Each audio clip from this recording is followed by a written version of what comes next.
One of the things that we talked a moment ago about that car accident, and Dad pastored at that time in a place called Montrose.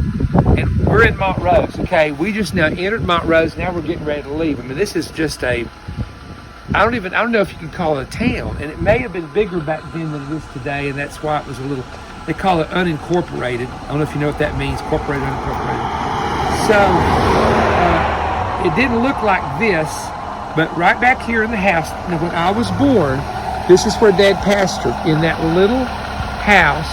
They had the service, if I'm not mistaken.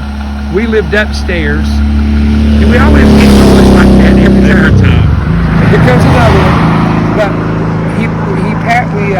we lived upstairs, and they did the church downstairs, and it's real interesting because I have a cassette tape. I have my granddad's old cassette tapes, his old reel-to-reel tapes, in a vault to protect them. And the other day, it said 1958 or 59, and it had been a reel-to-reel that Granddad had transferred down to a cassette tape, and it said Montrose. And it was an actual church service from that house right there. And I remember Mom and Dad were singing. Dad could play a guitar, Mom could play a guitar, Mom could play the piano. And they were playing and singing this gospel song. What was it? Something about the heaven, the city. And I never will forget listening to that, because my dad had a real high-pitched voice when he sang, almost tenor. Then after the wreck that happened here when he was pastoring this church, he was getting ready to go take a church in Buchanan, West Virginia. And we actually just passed the hill. I told him, I said, I now remember that he pastored here, and the hill is right here. The hill we took a moment ago looked like the place, but I just found the place, and I apologize for that was the house, because you're going by a memory of 40 years ago. You're doing the best you can. But that's definitely, let's show the picture of that house. It's the yellow one right there in the distance, okay? And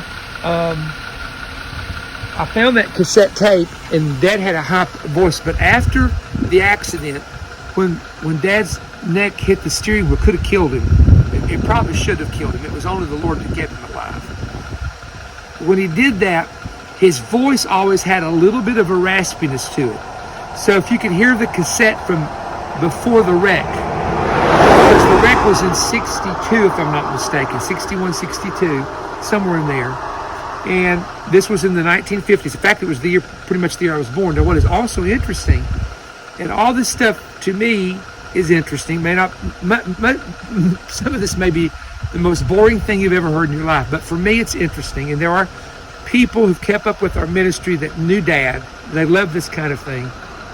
1959, in the month of June, two things happened. 1959, the month of June. Yeah, how you doing? Pull in there. Paris time. It must have been the blue Jeep. But in 1959, two things happened. Number one, my granddad started the church in Gorman, Maryland, the month I was born, in 1959. The church he would later build and pastor, the only church he pastored, and that's where I had my first revival. 1959, in the month of June, then we had a situation where in 1959 in June, that William Branham came to Cleveland, Tennessee, and predicted that Cleveland would be the hub of revival. So I think that's very interesting. Is that my cousin?